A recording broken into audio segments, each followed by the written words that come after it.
वाटा दिला तर मग कुणी वाटा त्याचा हिसकावून घेतलाय का? त्यांना कोणी शिक्षणापासून अडवलंय का? तुम्ही देवदेवतांच्या पाठीमागा लागून हे बाकीचे सगळे शिक्षणाकडे दुर्लक्ष केलं म्हणून तुम्ही पाठीमाग.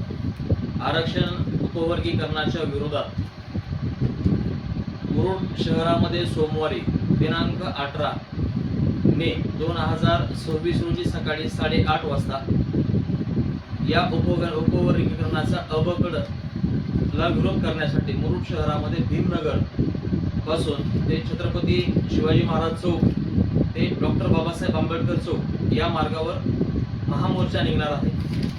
तरी समाजाच्या विरोधात एकटच ते आरक्षणाचं उपवर्गीकरण मागत आहेत. तेव्हा भारतीय संविधानाच्या कलम 341 अ चा भंग असून हे भंग राज्य शासन करत आहे. त्यांना नैतिकता नाही आहे की संविधानाच्या विरुद्ध असं काही करण्याचा. सध्या महाराष्ट्रामध्ये उपवर्गीकरणाच्या संदर्भात मागणी करणारी ही एक संघटना आहे मातंग समाजाचं, आणि त्या संघटनेमध्ये फार काय असे बुद्धिजीवी लोक नाहीत ज्यांनी करून की या उपवर्गीकरणामध्ये मातंग समाजाचा सगळ्यात जास्त नुकसानकारक हा निर्णय आहे. पण हे आज एक संघटन RSS BJPच्या माध्यमातून पुढे केलं जात आहे आणि त्यांना ते मागणी करायला लावत आहेत. त्यांना ते सर्व समर्थन देत आहेत.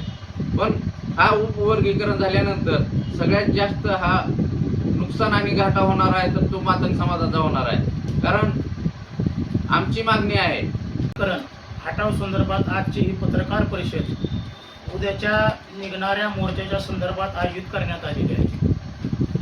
सध्याचे सरकार आरक्षण विरोधी व संविधान विरोधी दिसून येत आहे. मागील काळामध्ये मुस्लिम समाजाला 5% आरक्षण दिलेले होते, ते रद्द केले, ते पुन्हा पूर्ववत करावे आलेलं आहे. तरी सर्व बहुजन बांधवांनी व मुस्लिम बांधवांनी उद्याच्या होणाऱ्या मोर्चेमध्ये जास्तीत जास्त सहभाग नोंदवावा एवढीच मी आपल्याला विनंती करतो. 59 जाती आहे आणि 59 जातीपैकी एक प्रामुख्यानं मातंग जो समाज आहे तोच या आरक्षणाची मागणी लावून धरत आहे आणि त्याला कडाडून विरोध करत आहेत. तो बौद्ध म्हणजे पूर्वीचा महाराजचा बौद्ध. तर मग मातंग आणि बौद्ध या दोन समाजामध्ये तेढ निर्माण करण्याचा हा काही प्रयत्न आहे. राज्य शासनाचा हा आरक्षण संपवण्याचा एक डाव आहे. त्याची सुरुवात म्हणायला काय हरकत नाही. SC मध्ये जातीमध्ये लोकसंख्येच्या आधारावर एकाला नेतृत्व देऊन पुढं करायचं विरोधामध्ये, आणि ते आरक्षण संपवण्यासाठीचा एक मार्ग म्हणून दोन जातीमध्ये तेढ निर्माण करण्याचा प्रयत्न आहे का? कारण दोनच जाती रस्त्यावर उतरलेल्या प्रामुख्याने आम्हाला दिसत आहेत आणि त्या जाती बोलताना बौद्धांनी खाल्लं म्हणून आम्हाला मिळालं नाही, आम्ही मागं राहिलो, असा त्यांचा सूर आहे. मग या दोन जातीमध्येच तणाव आहे का? तसं आपला प्रश्न एकदम योग्य आहे. हा बौद्ध महार आणि मातंगाचा भांडण लावून हा एक आरक्षण संपवण्याचा डाव आहे. आणि मातंग समाजाचं सतत म्हणणं येत आहे की महारांनी खाल्लं, बौद्धांनी खाल्लं, आमच्यावर अन्याय आहे. मग नुसत्या मातंग समाजाचंच कसं खाल्लं? तर संबंध 58 जातींनी सुद्धा म्हणायला पाहिजे होतं की महार समाजामुळे किंवा बौद्ध समाजामुळे आमच्यावर अन्याय होतोय. पण ते सर्व 58 समाज, मातंग समाज जर सोडला तर ते सर्व 58 समाजातील घटक आमच्या सोबत आहेत. प्रातिनिधिक स्वरूपामध्ये या ठिकाणी हिंदू खाटक समाजाचे आमचे कोथिंबीर साहेब आहेत, या ठिकाणी मुस्लिम समाजाचे शबीर भाई आहेत, या ठिकाणी चांभार समाजातून आमचे साबळे साहेब आहेत, बेडा समाजातनं गणेश स्वामी साहेब आहेत, आणि काही कारणास्तव आमचे बंगी बांधव या ठिकाणी उपस्थित राहू शकले नाही. आणि मातंग समाजाने लवजी शक्ती सेवेच्या संदर्भामधून एक छोटे मोर्चे काढले आणि मग त्या मोर्चाला इतकं दडपणाखाली सरकार आलं का की की मराठा समाजाच्या एवढ्या प्रचंड मोर्चाला घाबरलं नाही, पण मातंग समाजाच्या छोट्या छोट्या मोर्चाला घाबरलं आणि त्यांनी वर्गीकरणाचा हा प्रक्रिया चालू केली. तुमचा प्रश्न एकदम उत्तम आहे. कारण का मराठा समाजाने आरक्षण मिळावं म्हणून या महाराष्ट्रामध्ये सबंध 48 जिल्ह्यामध्ये वेगवेगळ्या पद्धतीनं मोर्चे काढले. लाखोच्या संख्येनं मराठा समाज बांधव त्या मोर्चामध्ये सामील झाले. पण एवढ्या मोठ्या ताकदीला हे शासन नमलं नाही. पण हे मातंग समाजाला महाराष्ट्राचे मुख्यमंत्री भारतीय जनता पार्टी व टक्क्यावर नसून 1.2 पॉईंटवर येणाऱ्या म्हणजे संख्या आहे त्यांची समाजाची. त्यामुळे त्या जाती छोट्या छोट्या अडचणीत येणार आहे. आणि आपण आज पाहिलं गेलं तर महाराष्ट्रामध्ये 29 मतदारसंघ हे अनुसूचित जाती जमातीचे राखीव आहे. त्यामध्ये सर्वाधिक पाहिलं गेलं तर प्रत्येक समाजामधले इतर चर्मकार समाज असेल, मातंग समाज असेल, बौद्ध समाज असेल, या 3 समाजाचेच प्रतिनिधित्व जास्त आहे विधानसभेमध्ये.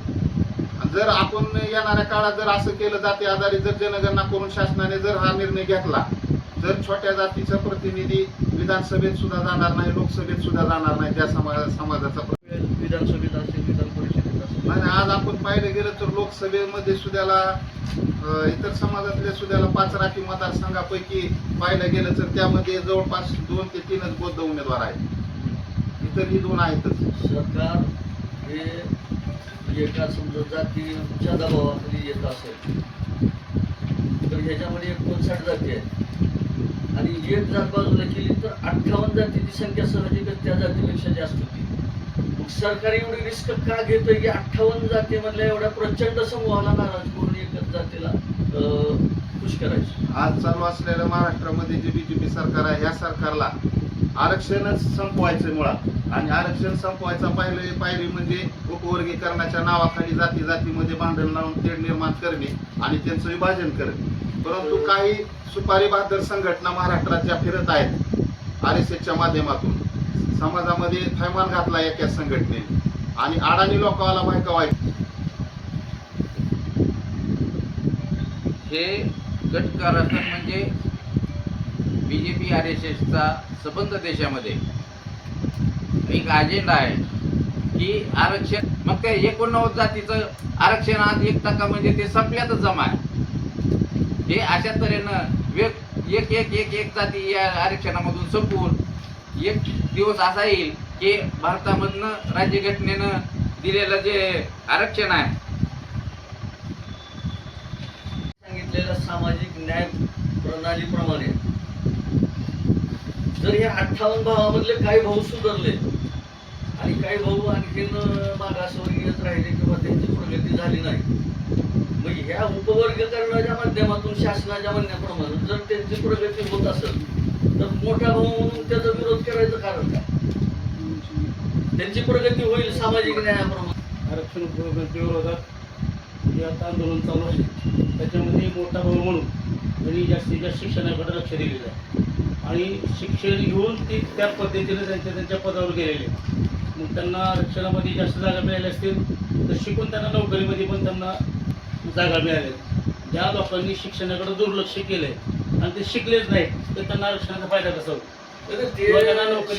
अंधश्रद्धेमध्ये बरबटले होते म्हणून ते आज त्या टक्केवारीमध्ये नाहीत. परंतु आता एक मोठा भाऊ म्हणून तुमची जबाबदारी आहे बारक्या भावाला वर घेण्यासाठी. नाही, मग जर बारक्या भावाला वर घ्यायचं असेल तर त्याला पहिले शिक्षणाचं महत्त्व कळलं पाहिजे. आता सांगा ना, तुम्ही शिक्षणाचं महत्त्व त्यांना सांगा बाबा आम्ही शिकलो म्हणून मोठे भाऊ वर गेलो, आता तुम्ही बी आज शिका आमच्यासारखं या थोडंफार. बरोबर आहे. लहान भावाने पण शिक्षणाचं महत्त्व ओळखून घेतलं पाहिजे, शिक्षण घेतलं पाहिजे. शिक्षण घेतल्यानंतर त्याला विद्यार्थी दशेमध्ये त्याला आरक्षण मिळेल. जास्त शिकला तर त्याला नोकरीमध्ये आरक्षण मिळेल. आता शिकल ना तो थोडं त्याला वाटा दिला नाही, वाटा दिला तर मग कुणी वाटा त्याचा हिसकावून घेतलाय का? त्यांना कोणी शिक्षणापासून अडवलंय का? तुम्ही देवदेवतांच्या पाठीमागा लागून हे बाकीचे सगळे शिक्षणाकडे दुर्लक्ष केलं. आरक्षण म्हणून तुम्ही पाठीमागा आरक्षण प्रणाली लागू होण्याच्या अगोदर पूर्ण SC समाज हे अंधश्रद्धेमध्ये बरबटलेला होता, त्याला शिक्षणाच्या प्रवाहामध्ये येता येत नव्हतं. पण आरक्षण लागू ह्याच्यासाठी केलं की त्या प्रवाहामध्ये त्यांनी यावं आणि मग त्या पद्धतीनं त्या प्रवाहामध्ये आल्यानंतर आता जो राहिला त्यालाही त्या प्रवाहामध्ये आणण्यासाठी जर ही प्रक्रिया शासनाच्या म्हणण्याप्रमाणे, माझं म्हणणं नाही, जर त्याला वर उचलायचं असेल तर मोठा भाऊ म्हणून तुमची काय भूमिका राहील? आता मोठा भाऊ म्हणून अशी भूमिका राहील की सगळ्यांना बरोबर घेऊन झालं पाहिजे, त्यांना शिक्षणाचं महत्त्व बी कळायला पाहिजे आणि त्याच्याप्रमाणेच त्यांना आरक्षण मिळेल ना. जर त्याचं शिक्षणच नाही घेतलं तरी जर नाही शिकलं त्याला कुठला लाभ मिळणार? जास्तीत जास्त शाळेने जीवनामध्ये मिळेल त्यांना, त्याच्या पुढं नोकरीमध्ये पुढे मिळणार. आणि शासन असा काही विचार करत आहे की 58 जातीची कुठलीही मागणी नसताना फक्त एका जातीवर लक्ष देऊन करायचं कारण काय? 58 जातीची तर कुठली मागणी नाही, मग एकच जात पुढं करून का? तर ह्याच्यामध्ये आता जसं सुरेश साहेबांनी सांगितलं किंवा शेखर साहेबांनी सांगितलं की बाबा ह्याच्यामध्ये RSS आणि BJP त्यांचा असा डाव आहे ही आरक्षण सर्व उधळून लावायचे, जाती जातीमध्ये भांडणं लावायचे, जी काय आता भारत देशामध्ये चालू आहे. जाती जाती इंग्रजांसारखं तोडा फोडा आणि राजकारण, त्याच्याशिवाय दुसरा प्रश्न नाही. आणि ह्याच विषयामध्ये असं जाती जातीमध्ये भांडणं लावून हे आरक्षण संपवून टाकायचं, ही RSS आणि BJPचा पुढील लाभ. ह्या पद्धतीनं आपण 13% आरक्षण आहे आणि हे वर्गीकरण जर झालं तर त्या टक्केवारीच्या तुलनेमध्ये मातंग समाजाला किती टक्केवारी मिळण्याची आशा आहे? आता सर्वात प्रथम तर ज्यांना या 13% आरक्षणाच्या अथांग सागरामध्ये पोहता आलं नाही, तर त्यांना किती टक्के मिळत? ज्यांना 13% आरक्षणाच्या अथांग समुद्रामध्ये पोहता आलं नाही ते समजा त्यांच्या समाजाच्या मागणीनुसार, समजा मातंग समाजाच्या आणि संघटनेच्या मागणीनुसार लोकसंख्येच्या प्रमाणात त्यांना 2% किंवा 0.2% सुद्धा मिळू शकतं. तर मला त्या ह्याला म्हणून माझा दुसरा प्रश्न आहे की मातंग समाजाचे कार्यकर्ते आता उत्साहात दिसतील की बाबा आपल्याला सेपरेट आरक्षण मिळालं तर आपल्यामध्ये कुणी शेजार राहणार नाही, आपली प्रगती होईल, आपण शासकीय सेवेमध्ये जाऊ, प्रशासनामध्ये जाऊ.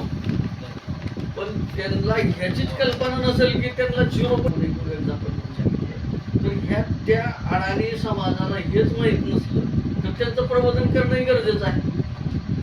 या संबंधाने, आपल्या प्रश्नाच्या संबंधाने मी या ठिकाणी आपल्याला सांगू इच्छितो की आपल्याकडं मान किंवा मातंग शेत प्रामुख्याने या ठिकाणी उपवर्गीकरणाचा प्रश्न आहे की मातंग समाज हा मागासलेला आहे, त्यांच्या शिक्षणाचं प्रमाण नाही.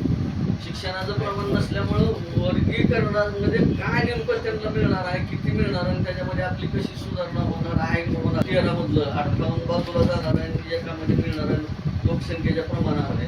पण त्यांना जर ह्याचीच कल्पना नसेल की आपल्या ह्याच्यात खरी सुधारणाच होणार नाही तर ह्याच्यासाठी प्रबोधन करणं गरजेचं आहे. मग तेही करण्याचा काय प्रयत्न होणार आहे का? जवळपास आपण सांगितलं त्या पद्धतीने महाराष्ट्रात पाहिलं गेलं तर जातीय जनगणनेनुसार त्यांची 20 लाखाच्या जवळ लोकसंख्या आहे मातंग समाजाची, आणि बौद्ध समाजाची ही 85 लाखाच्या जवळ लोकसंख्या आहे. आणि त्यावेळेस ही पूर्वीची आहे. आज पाहायला गेलं तर सर्वाधिक जास्त लोकसंख्या संख्या आधारित वाटेल आहे. बौद्ध समाज महार या जातीचं कुठलंही नुकसान या अबकड वर्गीकरणामुळे होणार नाही, परंतु इतर छोट्या जातींचं म्हणणं ऐकून त्यांच्या म्हणण्यानुसार आम्ही या आंदोलनामध्ये सहभागी होऊन त्यांना न्याय देण्याचं काम करत आहोत. आणि त्या सुप्रीम कोर्टात, हायकोर्टात बसलेले आहेत. तेव्हा आमची प्रमुख मागणी आहे की न्याय व्यवस्थेमध्ये सुद्धा आरक्षण लागू झालं पाहिजे आणि आमच्या आरक्षणवादी लोकांनी आपण या मोर्चामध्ये सामील होऊन आम्हाला शक्ती प्रदान करताल एवढी आपल्याकडून अपेक्षा आहे आणि आपण सर्वांनी या मोर्चामध्ये सामील व्हावं. उद्या होणाऱ्या मोर्चाला, उपवर्गीकरण विरोधी मोर्चामध्ये जास्तीत जास्त संख्येने मुरुड व मुरुड परिसरातील शाहू फुले आंबेडकर विचारधारेच्या कार्यकर्त्यांनी मोठ्या संख्येने सहभागी व्हावं एवढंच मी बोलतो, थांबतो. जय भीम, जय भारत.